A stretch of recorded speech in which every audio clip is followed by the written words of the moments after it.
नमस्ते दोस्तों, मनमोहक हिंदी कहानियाँ चैनल में आप सभी का स्वागत है।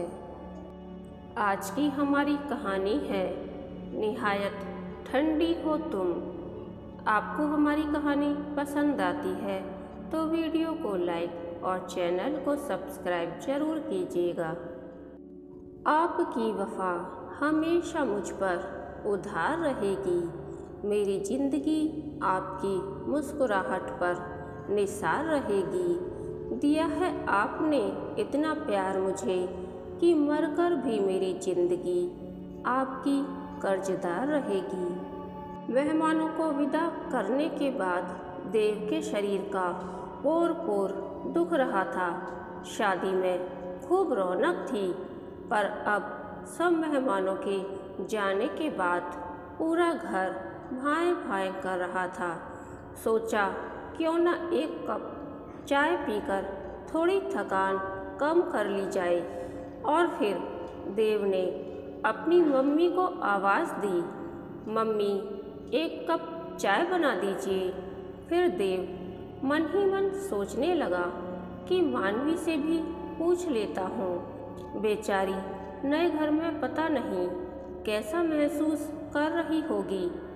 देव ने धीमे से दरवाज़ा खटखटाया तो मानवी की धीमी सी आवाज़ सुनाई दी। कौन है? देव बोला, मानवी मैं हूँ। अंदर जाकर देखा, मानवी एक हल्के बादामी रंग का सूट पहने खड़ी थी। ना होठों पर लिपस्टिक, ना आँखों में काजल, ना ही कोई और साज श्रृंगार। ऐसा नहीं था कि देव कोई पुरानी सोच रखता था, पर मानवी के चेहरे पर वह रौनक नहीं थी जो नई दुल्हन के चेहरे पर रहती है। देव ने चिंतित स्वर में कहा, ठीक तो हो मानवी, चाय पियोगी? नहीं, मैं चाय नहीं पीऊँगी। और यह कहते हुए मानवी का स्वर इतना सपाट था कि देव उल्टे पैर लौट गया। मन ही मन देव सोच रहा था कि ना जाने कैसी लड़की है। उसने तो सुना था कि पत्नी के आने से पूरे जीवन में खुशी की रुंझुन हो जाती है, पर मानवी तो न जाने क्यों इतनी सिमटी सिमटी रहती है। रात को देव कितने अरमान के साथ मानवी के पास गया था। कितनी सारी बातें करनी थीं, पर उसने देखा मानवी गहरी नींद में सोई हुई है। देव को थोड़ी निराशा हुई, पर फिर लगा हो सकता है बेचारी थक गई होगी। वैसे भी पूरी उम्र पड़ी है बात करने के लिए। अगले दिन देव अपने दोस्त मनोज से यह बात बोल ही रहा था तो मनोज हंसते हुए बोला, हर कोई तुम्हारी तरह बातों में शताब्दी एक्सप्रेस तो नहीं हो सकता है। कुछ समय दो, एडजस्ट हो जाएगी। वैसे भी लड़कियां अपना घर परिवार सब कुछ छोड़कर आती हैं तो उन्हें एडजस्ट होने में कुछ समय लगता है। आज रात देव और मानवी अपने हनीमून के लिए मॉरिशस जा रहे थे। देव ने खुश होते हुए कहा, मानवी पैकिंग करने में मदद करूं क्या? मानवी ठंडे स्वर में बोली, थैंक यू देव, मैंने कर ली है। देव को यह देखकर बहुत आश्चर्य हुआ कि मानवी का बस एक छोटा सा बैग था जिसमें 4 या 5 टी शर्ट और 3 जीन्स थीं। मानवी से बड़ा तो देव का ही बैग था। देव के जीवन में मानवी पहली लड़की नहीं थी, उसकी पहले भी गर्लफ्रेंड रह चुकी है। लड़कियों को तो कपड़ों, गहनों और मेकअप का कितना शौक होता है। पूरे रास्ते विमान यात्रा में भी मानवी के मुंह पर चुप्पी का ताला लगा हुआ था। देव तो मानवी की सादगी पर पहले दिन से ही मोहित था। उसके होठों पर छोटा सा काला तिल, थोड़ी सी उठी हुई छोटी सी नाक, हंसते हुए गालों पर पड़ते गड्ढे, उठे हुए चीक बोन्स और लहराते काले घुंघराले बाल। मानवी का रूखापन उसे समझ नहीं आ रहा था। मॉरिशस में होटल के कमरे में पहुंचकर मानवी ऐसे सहम गई जैसे देव उसका पति नहीं, कोई अजनबी हो। देव ने सोचा शायद मानवी हनीमून में थोड़ी खुल जाए। रात को मानवी बाथरूम से नहाकर निकली तो बच्चों जैसा नाइट सूट पहनी थी। देव का सर्वांग जल गया। देव झुंझलाकर बोला, मानवी, तुम्हें शादी का मतलब पता है या नहीं? मानवी कुछ न बोली, पर उसकी आँखों से टप टप आंसू गिरने लगे। देव घबरा गया और बोला, मानवी, मेरा वह मतलब नहीं था। सॉरी, मैं तुम्हारा दिल नहीं दुखाना चाहता था, पर तुम मुझसे इतनी दूर क्यों रहती हो? मानवी धीमे से बोली, देव, मुझे कुछ टाइम दे दो।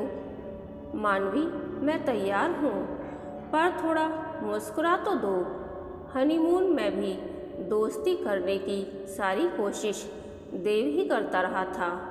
मानवी वहाँ होकर भी नहीं थी। देव को समझ नहीं आ रहा था कि वह क्या करे, किससे बात करे।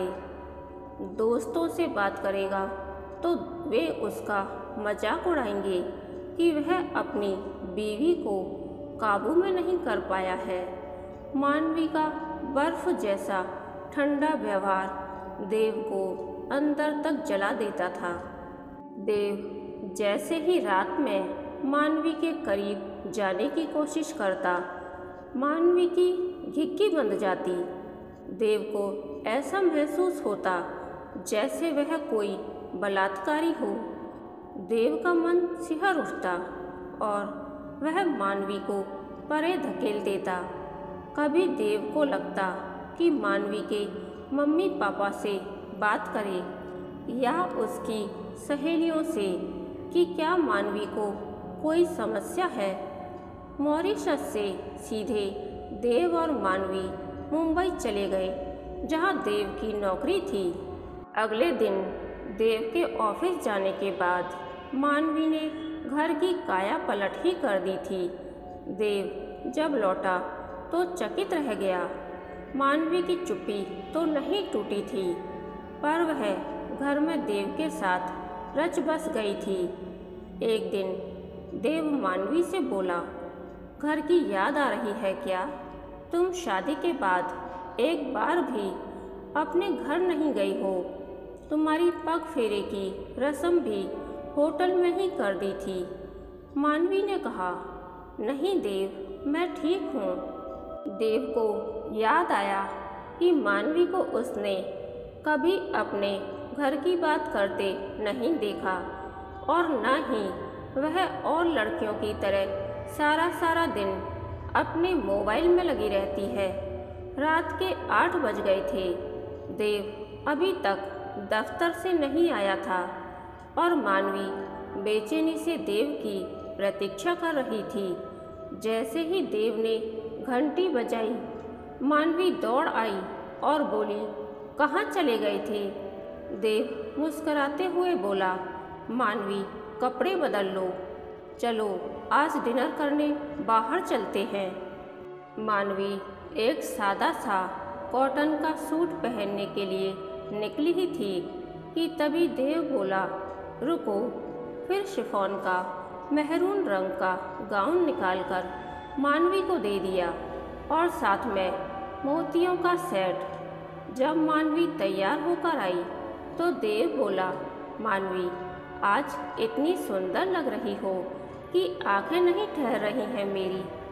मानवी शर्माते हुए बोली, देव, तुम कुछ भी बोलते रहते हो। देव कार ड्राइव करते हुए सोच रहा था, शुक्र है कम से कम मानवी हंसी तो।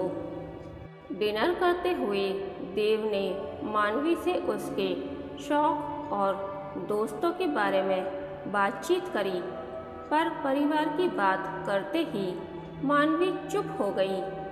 देव को इतना तो समझ आ गया था कि कोई बात तो है जो मानवी के परिवार से जुड़ी हुई है। 1 माह बीत गया था। मानवी बोलती तो अब भी कम ही थी, परंतु इस जीवन में रच बस गई थी। देव की पसंद नापसंद को मानवी जान चुकी थी। खाने में क्या बनाना है जैसी छोटी सी बात को भी वह देव से 10 बार पूछती थी। कोई भी फैसला मानवी अपने आप से लेने में सक्षम नहीं थी। देव धीरे धीरे मानवी को घर के साथ साथ बाहर के काम की भी जिम्मेदारी देने लगा था। जो मानवी घर से बाहर पैर निकालने में पहले 10 बार झिझकती थी, अब वही मुंबई के हर कोने से परिचित थी। परंतु मानवी और देव का रिश्ता अब भी उतना ही औपचारिक था। देखते ही देखते करवा चौथ का त्योहार आ गया था।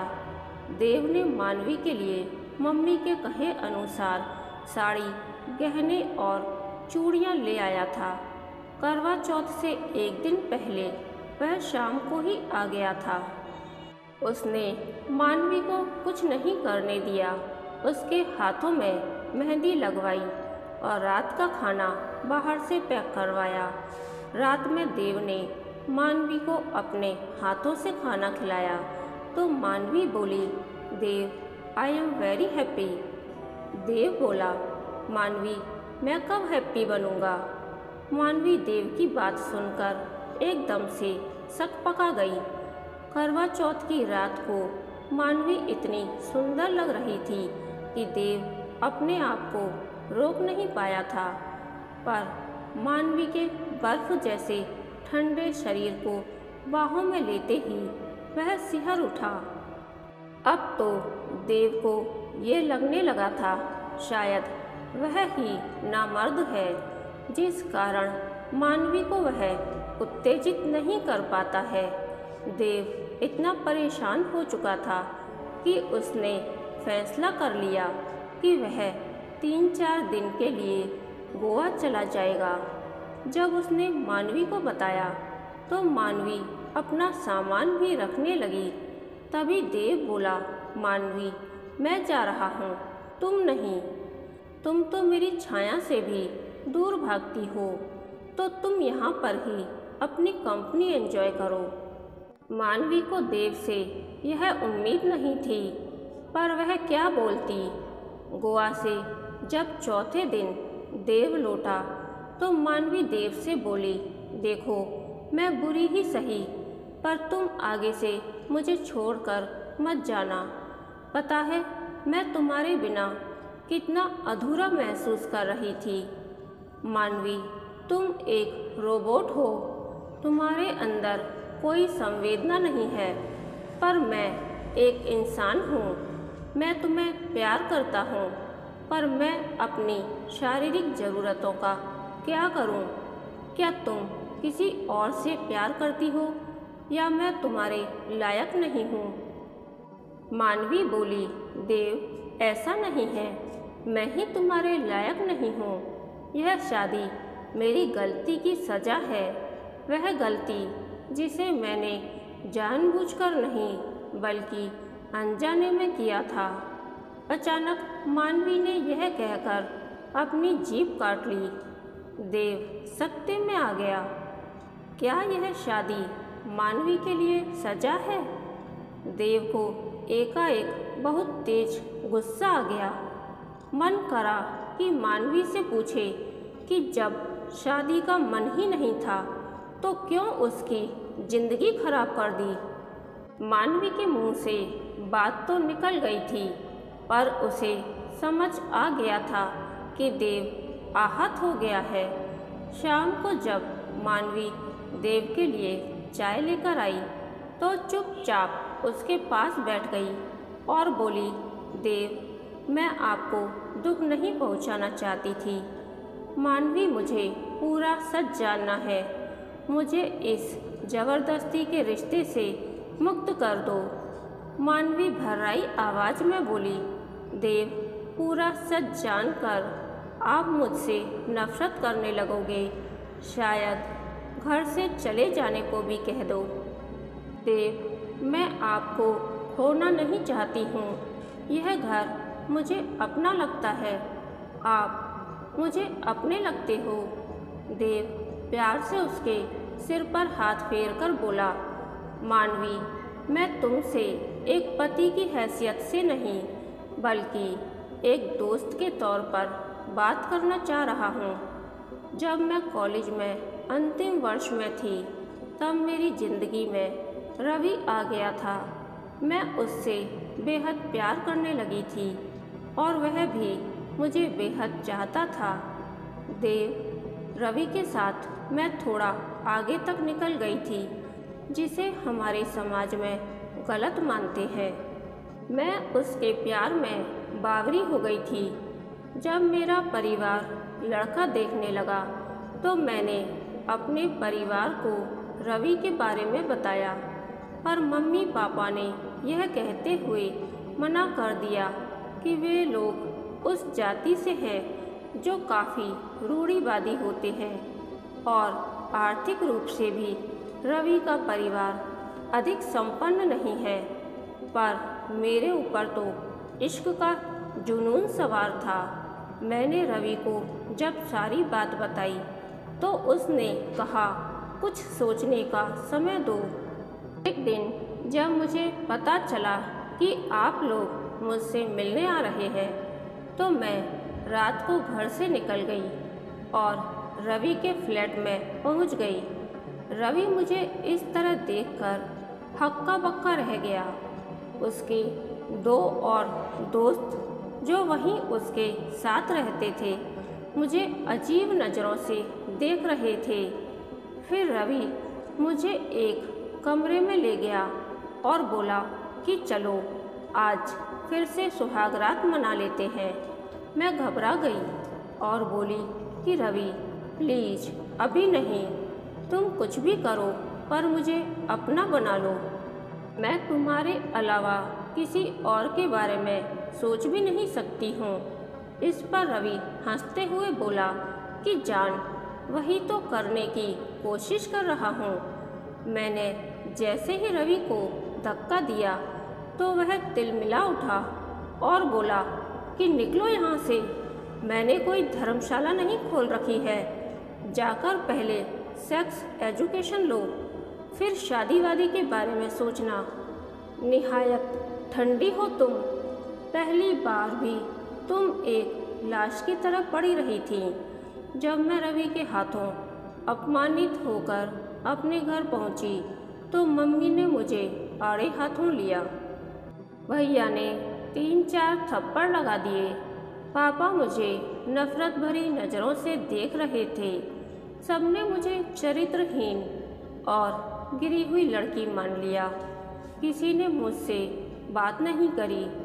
मैं अंदर ही अंदर घुट रही थी। चाहती थी कोई तो मुझसे बात करे, मेरे साथ मेरे दर्द को बांटे।